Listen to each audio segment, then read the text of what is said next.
সোণোৱাল চৰকাৰৰ পৰিৱৰ্তনৰ নমুনা ধোৱাচাঙত বিজেপিৰ নিৰ্বাচনী প্ৰতিশ্ৰুতি নিবনুৱাক মাধমাৰ দিছপুৰৰ চতুৰ্থ বৰ্গৰ পদত নিযুক্তি বন্ধ চৰকাৰৰ বিধানসভা নিৰ্বাচনৰ আগতে প্ৰতিশ্ৰুতিৰ বন্যা বুৱাইছিল বিজেপিয়ে ৰাস্তা ঘাটৰ উন্নয়নৰ পৰা বিদেশী সমস্যালৈ বিজুলীৰ পৰা বানপানীলৈ সকলো সমস্যা দূৰ কৰিব বিজেপিয়ে ৰাইজেও প্ৰতিশ্ৰুতিত ভুল গৈ সোণোৱাল চৰকাৰক শাসনৰ গাদীত বহুৱালে কিন্তু কি দিলে সেয়া আপুনি দেখিলে এইবাৰ পোহৰলৈ আহিল নিবনুৱাক মাধমাৰ সুধোৱা আন এক বিস্ফোৰক তথ্য ধোৱাচাঙত পৰিৱৰ্তনৰ প্ৰতিশ্ৰুতি ৰাজ্য চৰকাৰে মাধমাৰ সদালে নিবনুৱাৰ ওপৰত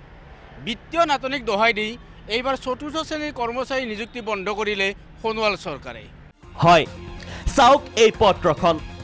বিভাগে বিভাগে বিত্ত বিভাগৰ সচিবৰ নিৰ্দেশ ৰাজকোষ উদং বন্ধ কৰক চতুৰ্থ বৰ্গৰ পদত নিযুক্তি বিগত ফেব্ৰুৱাৰীৰ পৰা এই পত্ৰ অনুসৰি চতুৰ্থ বৰ্গৰ পদত নিযুক্তি বন্ধ ৰাখিছে চৰকাৰে